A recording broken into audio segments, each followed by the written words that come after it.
At TeamMates, we help communities work as a team to show those young people that they are the home team, and we are here to help you to reach your full potential. Welcome to Agency for Change, a podcast from KidGlov that brings you the stories of changemakers who are actively working to improve our communities.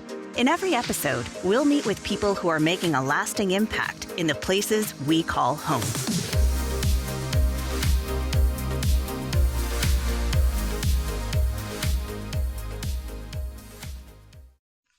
There are few names more well-known to Nebraskans than Tom Osborne, head coach of the Nebraska Cornhuskers football team for 25 years. Aside from a staggering number of victories during his time as coach, Osborne contributed something else to the legacy of the state, the TeamMates mentoring program. Founded in 1991 by Osborne and his wife Nancy, the program was designed to improve the academic success of local middle school students by pairing them with Husker football players who acted as their mentors. Over 30 years later, TeamMates has grown from that first Lincoln chapter to an organization spanning 5 states and serving thousands of students from 3rd grade on up.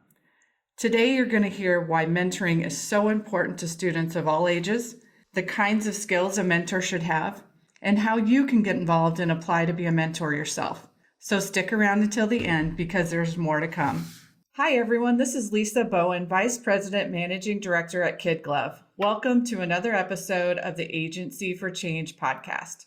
Today's guest is DeMoine Adams, CEO of TeamMates Mentoring, which works to positively impact the world by inspiring students to reach their full potential through mentoring. DeMoine, you know I've heard a lot about TeamMates recently, and I really believe that more people need to know more about the great impact you're having on the communities that you serve. So thank you for taking time to be here with us today. Well, thank you. Very excited for more people to learn about the impact that we're making in the lives of so many young people across the state of Nebraska and 4 other states. Great. So for our listeners, DeMoine, who may not have heard of TeamMates Mentoring, can you describe what it is and who benefits from the services? Yeah, so TeamMates is a school-based one-to-one mentoring program where we have volunteers from the community that are matched with a young person, grades 3rd through 12th grade, and all meetings take place at the school during the school day. Started 31 years ago by co-founders Tom and Nancy Osborne with the Lincoln Public School District, with 22 middle school students matched with 22 football players. And out of those 22, 21 of those students graduated from high school on time, and 18 of them went on to pursue some form of post-secondary education. Now, since the program has grown, we had to look outside of the football team, and we asked members from the Lincoln community to serve as mentors. And here we are 31 years later, we're serving over 10,000 youth, which means that we have over 10,000 volunteers that have signed up to be mentors to these young people. And we are serving 193 school districts, 150 plus in Nebraska, 6 in South Dakota, 4 in Wyoming, 13 in Kansas, and 28 in the state of Iowa. That is amazing. I think most people didn't realize that you go beyond the borders of Nebraska too, which is great. Great. Yes. You know, when we say our mission is to impact the world, we're not trying to impact every state, the entire country, so to speak. But there's so many students that we feel can be impacted, can be influenced in a positive way through that one-to-one time with an additional caring adult. But we try to do it one student at a time. And I think that is what gives us that quality side of what we do. It's not about the numbers, which we want to serve more students, but we want to do it in a way to where those students that participate in our program can one day become mentors themselves. And I think overall, they are the ones that will truly impact the world in the future, but we have to do it through role models. That's where we take our pride in, is really empowering communities, partnering with school districts to create these villages in so many communities to inspire students to reach their full potential. Great. DeMoine, let's talk a little bit about you personally and your story. So how did you originally get involved in Teammates? I know that, you played for the Huskers and that's where it all started, but can you talk a little bit about your path? So when I was a football player here at the University of Nebraska, I learned early how important it was for football players to see themselves as role models and to really think about what they do, not just on the field, but off the field. So there was an opportunity for me to use my time on a weekly basis to serve as a mentor. So I was a teammate's mentor for 3 years as a student athlete. And then, of course, after Nebraska football, I chased the dream of playing a little professional football. And one day I had to get a real job. And that's when I moved back to Lincoln, Nebraska, worked at the university, worked with Susan Buffett scholarship recipients, helping them to get to and through college, by having that scholarship, but providing them with the resources and the support that they need to persist. And then teammates at the time, they were giving away a few scholarships, but they wanted to give away more. And they wanted to expand mentoring through college. And that's when I had the opportunity through Suzanne Hintz, who was the executive director at that time. She is Tom and Nancy's daughter. I was able to get involved again through teammates by actually working for teammates. And so mentoring, I would say for me, I learned the value of it as a football player. Now it has become a part of my life. My wife is a mentor. Our children are mentees. Our oldest is a mentee in college, and she is also a mentor to a young person. And so mentoring is really who we are. It's not just a job. This is just a way of life for me. That's great. So when you started as a mentor way back then, did you ever think you'd be CEO? I've always been someone who was humble. I pictured myself playing in the NFL as long as Tom Brady. But just in terms of being in this position, I've always just wanted to do something that was meaningful, to give back, to serve. I just have a heart and a passion for helping students see their potential, reach their full potential, despite the obstacles or their background. I am a first generation student. I was very fortunate to get a scholarship to play football, but receive a quality education at the University of Nebraska. And so I want to do all I can to help other students to have that same, or if not, access to opportunities, to resources, so they too can reach their full potential.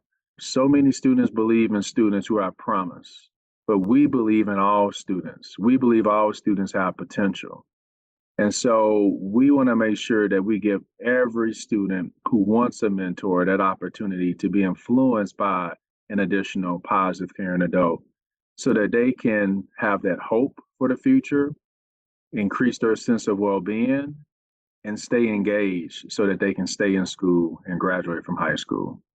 Amazing, amazing. So we know you've had an amazing athletic career that's brought you lots of opportunities. I'm curious about how being an athlete helped prepare you for your current role. Are there any particular skills you think translated really well from the field to the office? So many when it comes to work ethic, when it comes to being resilient, when it comes to teamwork, working as a team player, commitment, integrity, discipline. These are all things that I believe help and has helped me to get to where I'm at.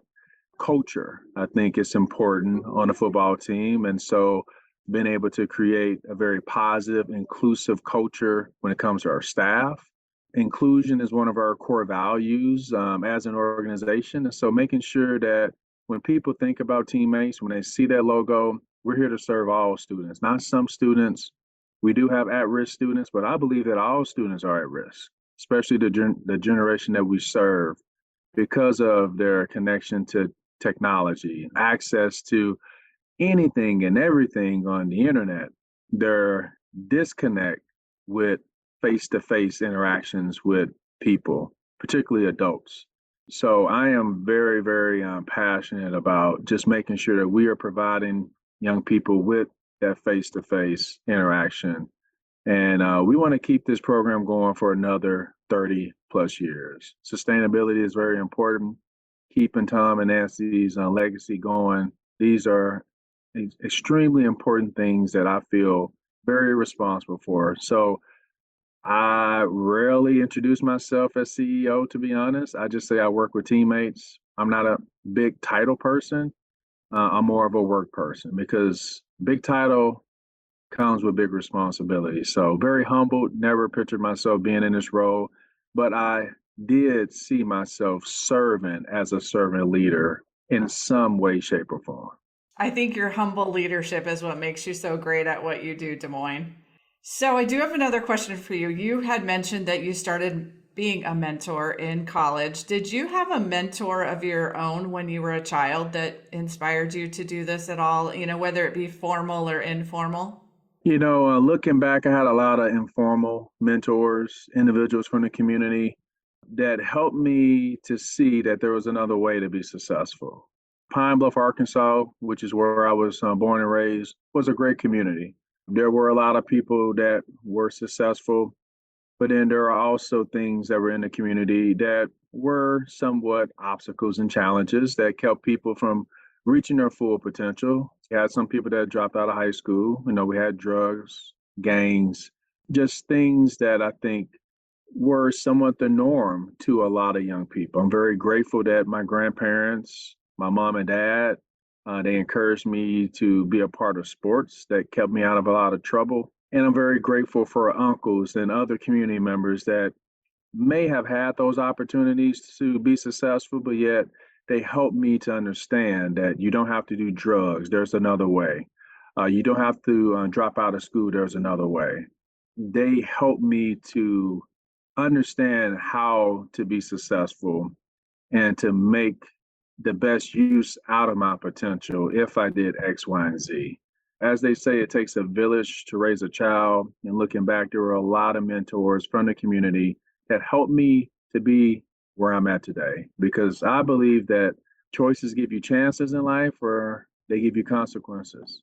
And I'm very thankful that I had a lot of positive role models in my life that helped me to make positive choices that has, as a result, has given me a positive chance, a chance to go to college and receive a quality education, a chance to be in this role today. I give a lot of credit to so many mentors. I can't just give you one, but I think that's where teamwork within a community makes the dream work. I couldn't agree more. So I'm sure you hear stories every day in the work that you do about relationships between mentors and mentees and how their lives have been changed because of teammates. Do you have a favorite that you could share to help people understand the impact that a mentor has on a mentee? Yes. So our data shows that 85% of our mentees have expressed being more hopeful after meeting with their mentor, which is extremely huge. And that's a powerful stat, especially these last 2 years with COVID, when there's been so many people, especially our students, that have lost hope. Their sense of emotional intelligence has been decreased. Anxiety and depression has increased. So to have those numbers really shows the impact that mentors are having on the lives of young people. 91% of mentors report feeling more engaged, more happy when they go back to work, when they go home. And I think that's also to show that mentors are also getting something from mentoring a young person. So I would say those two data points I think really speak on the impact of a mentoring relationship between a young person and an adult. Our mentors are not trained to be tutors, to be therapists, to fix a kid, really to develop a relationship, a caring relationship, where students, they may play Uno or checkers on a weekly basis, but yet over time, when mentors are staying with their mentees from elementary, middle school, and high school, which is the goal for that mentoring relationship to stay intact. That's the commitment. And that relationship is what leads to trust. And that trust is what leads to helping our students reach their full potential. Great. So a lot of people, I'm glad you pointed out that they're not expected to provide therapy. They're not, tutoring the students, but what skills or qualities really do make someone a good mentor? If someone is thinking, I don't think I'd be very good at that. What qualities do you look for? I'm going to lean on our tagline that our marketing and recruitment manager Hannah Miller has put in place. Two words: be there. We're simply asking mentors to be there, to show up, to be committed, to be unconditional, to be that adult friend, to allow conversations, activities to be led by the student, and to really see mentoring not as a one and done thing, but it takes time. And that 20 to 30 minutes of time that mentors provide that young person, it makes a difference. And we have inspired over 43,000 students over the last 31 years to reach their full potential through mentoring by graduating from high school. So all we ask mentors is to simply have a commitment to meet with their young person once a week at the school during the school day, 20 to 30 minutes. It could be over the lunch hour or another period that allows that mentor and mentee to meet. Mentors have the flexibility to pick the grade level, to pick the school, whether it's close to their job or close to their house. And we provide the training. We equip them with resources and ongoing resources. They are truly a part of a team that wants them to be successful, as well as having resources in place for the students to be successful. So once a mentor joins this team, they are a part of a team. And no matter what school district, what community, we're here to serve. As a servant leader, the ripple effect down to every single staff member, program coordinator, mentor, we are here to serve. So, but two words: be there. I love that. I love that. So, what message do you want to share with any listeners that may be considering becoming a mentor? Of course, I know people want to be a part of something that's successful. So I would challenge them to go to our website, teammates.org, follow us on Facebook or Twitter or Instagram, and really see some of the stories. Everyone loves to see stories, pictures of young people smiling, spending time with their mentor. Check out Teammates through social media and our website. And as they say, the numbers don't lie. We have lots of data to show and share, which you can also find on our website in our annual report. And then on that website is where there's a link for you to become a mentor. There's also information on there that shares what a mentor is and what a mentor is not. And we have real people that if you have questions, you can contact anyone from our staff to actually talk with a real person. We want to be personable. We want to be relatable. We are still, at the end of the day, a nonprofit. I would say we're somewhat of a nonprofit, a small nonprofit. We're not as big as Big Brothers Big Sisters and other organizations, but I must say that we are the largest school-based mentoring program in the country. So first and foremost, get to know us and really see the impact that we're making, because we do ask mentors to make a commitment. We never want to give a young person a mentor that's not committed, because data shows that if someone comes in a young person's life for a short period of time, that can cause more damage than if they never even came into their life. So we are looking for committed mentors. We need more mentors. We have students that have said, "I want a mentor." Their parents, their guardian has signed the paperwork. They want a mentor, but we don't have enough mentors. And so there is a need, and we just hope that more will consider being a part of this team that has been winning over the last 31 years, a team that has a resume of being successful, a team that will be sustainable, a team that will never give up on a young person. That is what we want people to know. When you join Teammates, you join a successful team that has a resume of helping students win.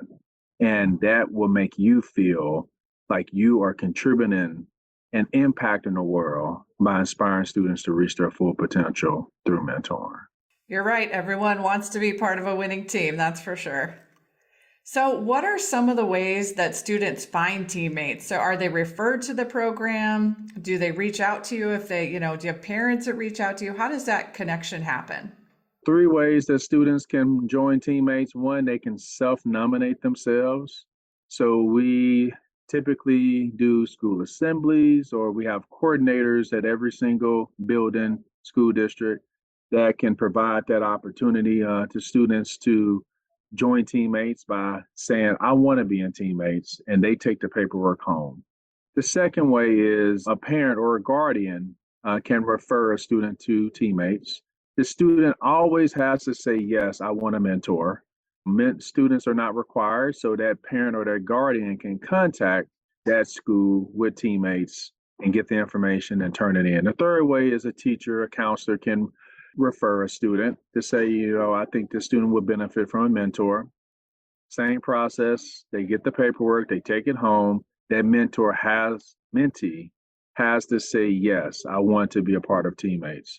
The most popular way is when students self-nominate themselves to say, I heard about this program. My friend has a mentor. I want one of those people. That's kind of what they say, when they see their friend having lunch with a mentor. I want one of those people. But those are the three ways. There's an application that really that student and that parent or guardian can complete that gives us information about them, their interests, their activities, their background, and we try to match those things up based on the information that we ask mentors. So there is some common ground. There is something that both the mentor and the mentee can walk into their relationship having something to relate to.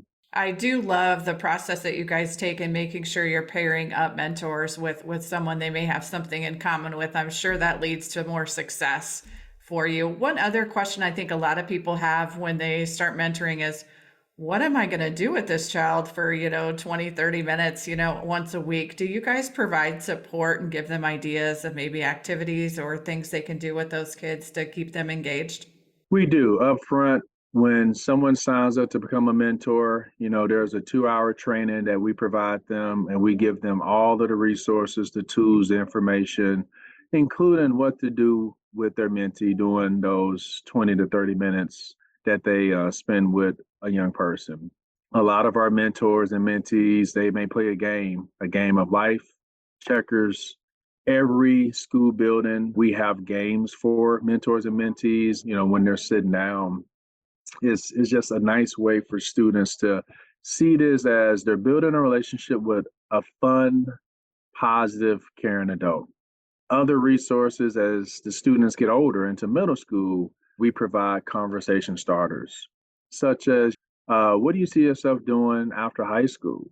What would you love to do in the future? Getting students to think about what's next, as Gallup likes to say, they call that nexting.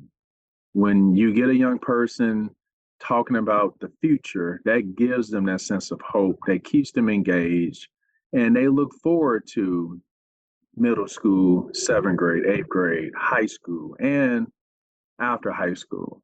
But there are a lot of resources. We also provide monthly, what we call academies, where mentors can continue to receive ideas from us, from our staff. But overall, all meetings are led by the student. We train our mentors to ask the students, what would you like to do today? What would you like to talk about? If a student wants to go through this list of words as they're preparing for a spelling bee and that mentor feels comfortable, great. Because we want mentors to get something out of that time as well. But we have a lot of resources, a lot of games, things that are designed to fill in that 20 to 30 minutes, but ultimately it's led by the student. Great, great. You talked a little bit about the pandemic and the impact that it had on kids and why, more kids now than ever probably need teammates mentoring. I can imagine that having kids home from school and people avoiding in-person contact also impacted your number of mentors. Do you have a drop in the number of mentors, and is there a huge need for new mentors right now? We did. I would say pre-pandemic, we were on our way to serving a little bit over 12,000. That was kind of our goal from our last strategic plan. But with the pandemic, our numbers did drop because mentors and mentees could not meet. Larger school districts, students weren't in school. Smaller school districts, they weren't allowing visitors into school. So some students, they graduated, of course. So we always have a drop when we have students graduate. Now, this past year, we had over 800 students that graduate. So our numbers naturally drop because of students graduating, which is a great problem to have. But we also have had students to lose interest in being a part of teammates because they weren't meeting with their mentor. And then we did have mentors to say, not at this time, or they may just, decided to take a pause because COVID was something that was real and we wanted to respect and honor that. But now that we're back, I feel like we have recovered. We were able to be resilient.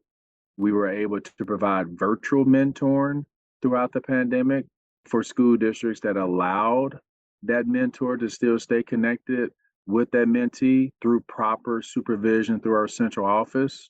So now that we are recovering, students are still saying, I need a mentor. We have community members that want to help more students to recover, to bounce back, because even though we're trying to get back to this new norm, a lot of students, they're still having a hard time with the new norm or even the old normal of coming to school every day, ready to learn, taking things seriously, such as these tests, overall doing their homework. I would say our resiliency overall has helped us to be where we are at today. We did drop in numbers.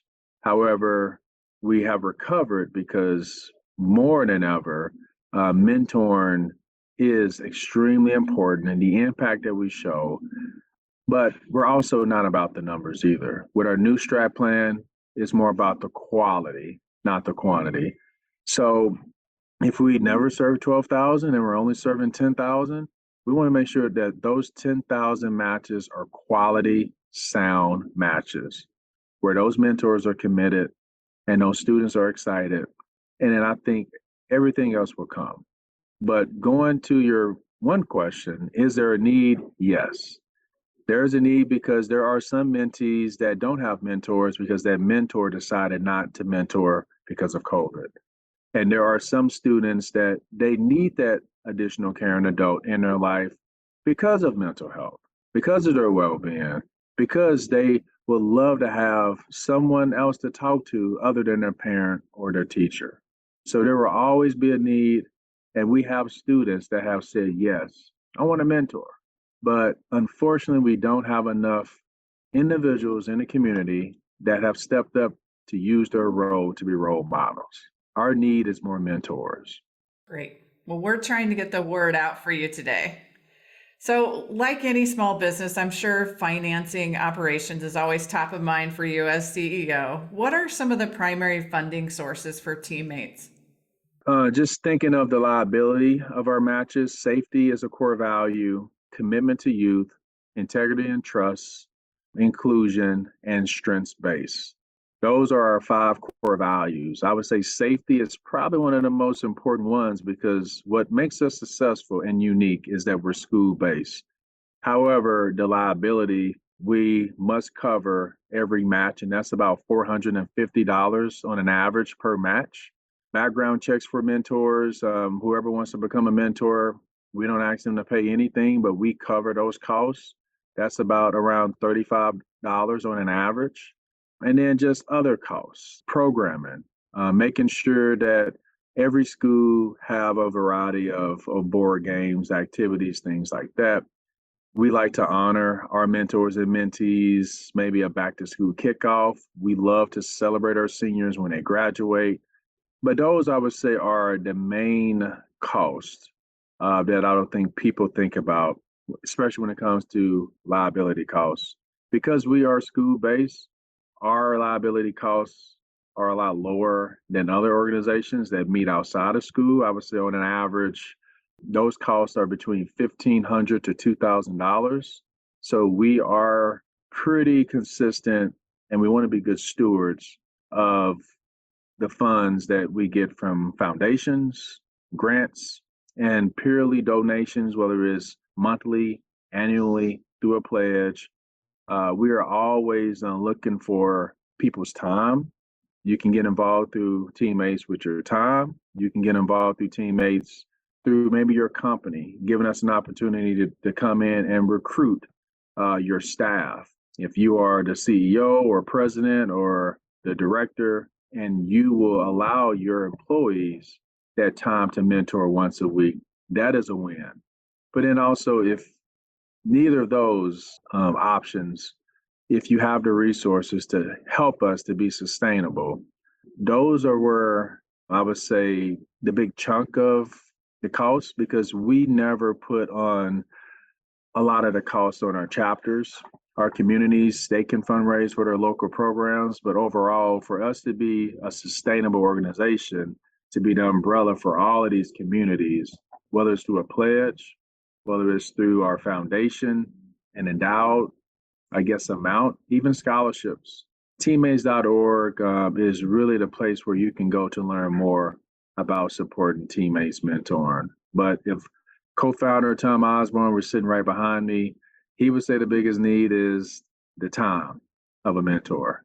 But as a CEO, time, that is definitely important because our mentors put the team in teammates, but we're always looking for someone to support us, to support the foundation, the sustainability of teammates so that we can serve. And I think that is the reality.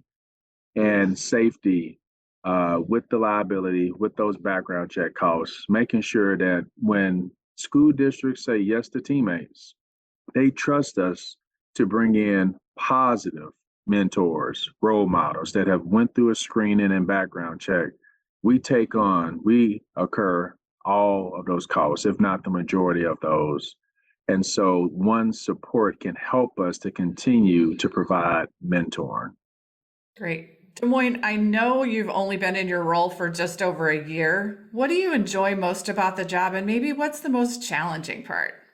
I would say getting out to our communities, getting out to our chapters. If someone follows me on Facebook, they will see that I may be in Kansas one day, I may be out in South Dakota the next day. I love connecting with all communities. I live here in Lincoln. Our central offices are in Lincoln and in Omaha. But I believe that wherever we have a staff, that becomes our central office.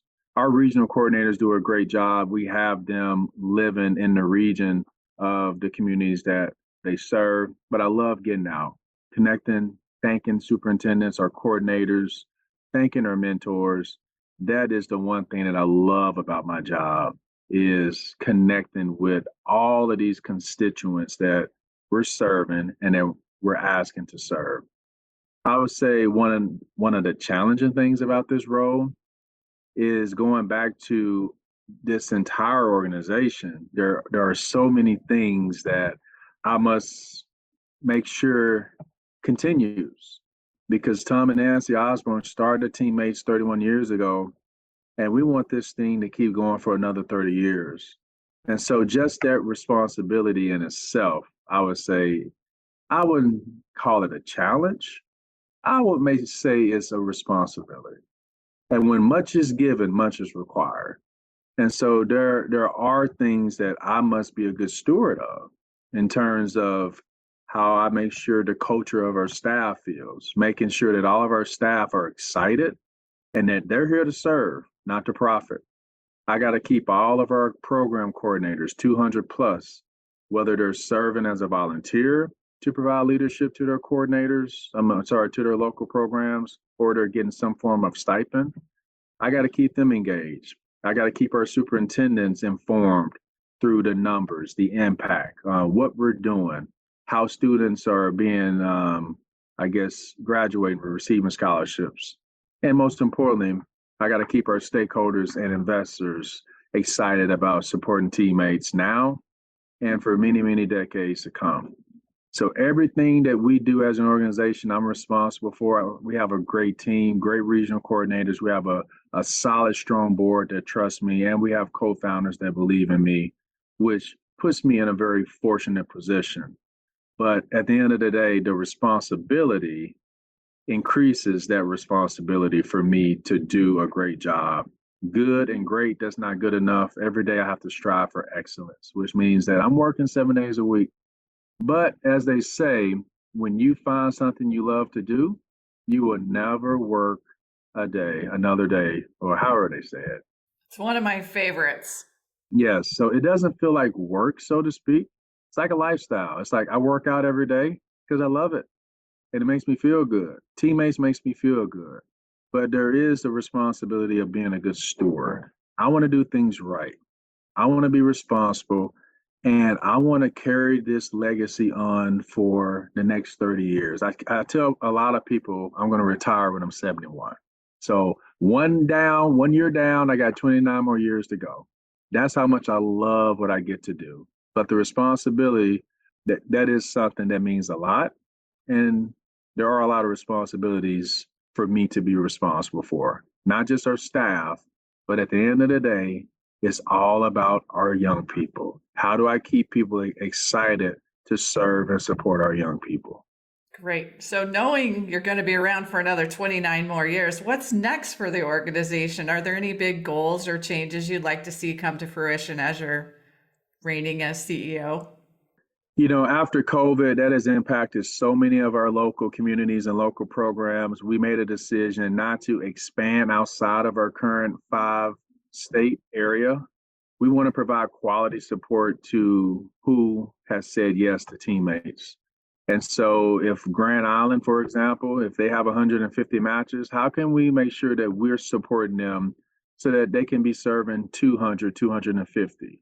There was a time when teammates, we were striving to be in so many communities, so many more states, but quality engagement is one of our focuses. The second focus is impact and brand awareness. We want people, when they see that teammates logo, they know exactly who we are and what we do. And then we want them to have this sense of excitement that I want to be a part of their team. I want to support their team. How can I get involved? I've seen teammates, I've heard of it. We want teammates to be everywhere. And we wanted to give people this feeling that, wow, teammates is doing great things for students. How can I get involved? And then our third focus is organizational sustainability. How can we sustain what we're doing and keep winning? It's like Husker football back in the 90s. How do we continue to win championships, help our students to be winners? How can we create that ripple effect of students reaching their full potential and becoming mentors, keeping our donors and investors excited about supporting teammates? How do we keep our staff excited about doing something that's meaningful, knowing that a nonprofit, you may not get rich in this world, but the reward is seeing students reach their full potential. So those are, I would say, our goals, which goes back to our most recent strategic plan. And we're just getting started. And when we do things right, the numbers will come. But we want to get back to doing things right. We want to get back to showing love, making sure every local program that we're serving, they feel connected to the overall organization. From Kimball, Nebraska to Burwell to Axtell, all the way out to your Lee Deadwood, South Dakota. We want to make sure that every local program feels connected. And COVID has really impacted a lot of our programs. And we want to make sure that they know that we want to be there for them. That's my role as a servant leader. And that's the culture that we're creating through our central office, is to be there for our local programs so they can continue to inspire the mentors, to inspire students to reach their full potential through mentoring. There's a ripple effect. Yes, and it starts at the top. Yep, absolutely. So I'm inspired by motivational quotes, and I know you are too, because I've seen your social media and you're one of the more inspirational guys I've met. Can you give us a few of your own words of wisdom to share with our listeners? Well, of course, when it comes to teammates, I always like to say teamwork makes the dream work. It takes the school district, it takes the partnership with the community, it takes the partnership with those businesses and companies within those communities to all work together. And at teammates, we help communities work as a team to show those young people that they are the home team and we are here to help you to reach your full potential. So teamwork makes the dream work is one. I would say another quote that is related to teammates in a sense of that resiliency is that, winners never quit and quitters never win. We want our students to know that you don't have to be first. You don't have to be the smartest. You don't have to be in the top half of your class rank. We just want you to finish, be committed, work hard. Don't be afraid to ask questions. Because at the end, whether you come in first or you come in 500 place. And if you were running a marathon, life rewards those who finish. And that's what we want to continue to strive and tell our young people. Another quote I would say, and I can keep going, but I'll just I give you know. three just for the sake of time. Hope is the greatest indicator of one's success. Hope is the greatest indicator of one's success because hope does a number of things when it comes to well-being. I believe that well-being is what leads to well-doing. So if you take care of your well-being, then the well-doing will take care of itself. I knew you would have no problem with that question. So I know you mentioned this earlier, but as we're getting ready to wrap up here, can you remind our listeners how they can get additional information about TeamMates and how they could get involved? I'm going to do the reverse this time because I know there are so many adults that are connected through their social media, just like kids. Find us on Facebook. Like us, follow us. They say older people, we're more in touch with Facebook. So follow us, like us, so that you can continue to see the impact that TeamMates is doing in your face every day, every week. We're also on Twitter. We're on Instagram. We're even on TikTok. So connect with us via social media. But also, if you're on your computer, even on your phone, go to our website. We have so many videos where you see the story. You see students being served. So much that we put into our website because that's the hub. That's where you sign up to become a mentor. That's where you can actually give, to teammates through a donation, monthly donation, pledge through our foundation, etc. And then if you want to visit with someone in person, our full team is on the website as well. I'm not just this invisible CEO. I would love to shake hands and sit down, have coffee or lunch with you as well. So I am available as well. I feel like I'm not doing my job if I'm sitting at this desk. I am out and about. But start by getting connected with us so that you can see and feel and watch the impact that we're making on a daily basis. Social media, website, and then TeamMates, we're everywhere.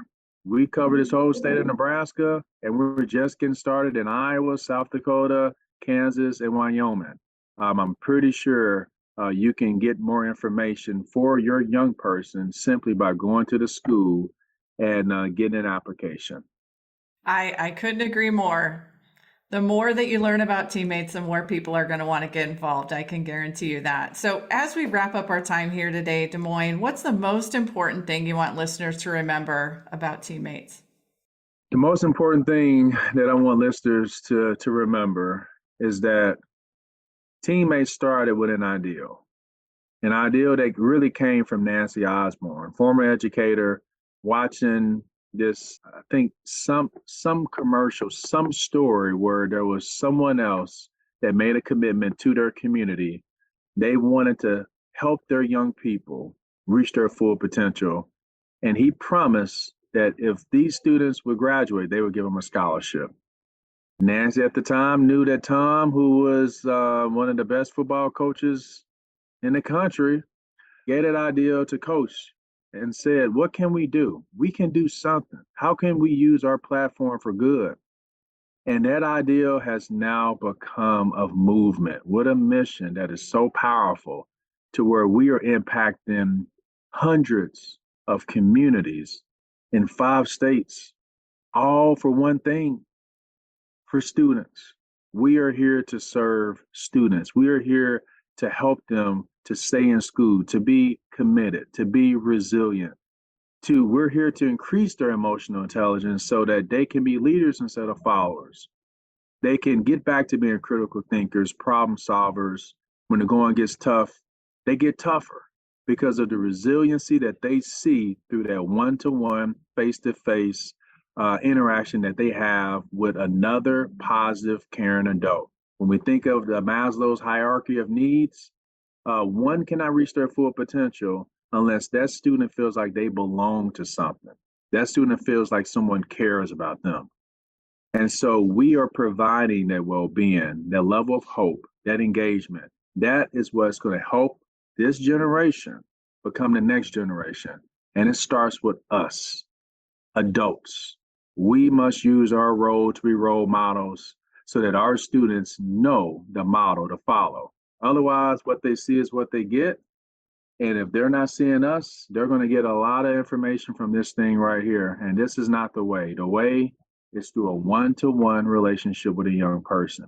Join a team that makes a difference, one student at a time. That's how we will impact the world and the next generation of leaders. Wow, DeMoine, thank you so much for taking time to share your story and the story of TeamMates with us today. I know you're a busy guy and we really, really appreciate it. And now it's time to get you out of that seat because you mentioned you're not doing your job if you're in that seat. So we don't want to keep you there much longer. But thank you again. I really wish the best for TeamMates and yourself as the leader. And I appreciate you taking time and wish you continued success. Thank you very much. And like I say, we are just getting started. So get to know us, social media, teammates.org, TeamMates Mentoring. We're here to serve, not to be served. Help us. We are a winning team, and we will love for more to be a part of our team. So thank you again, Lisa, for just the time for people to get to know me, but also most importantly, to get to know TeamMates Mentoring. Great. Well, thank you so much, DeMoine. Thank you.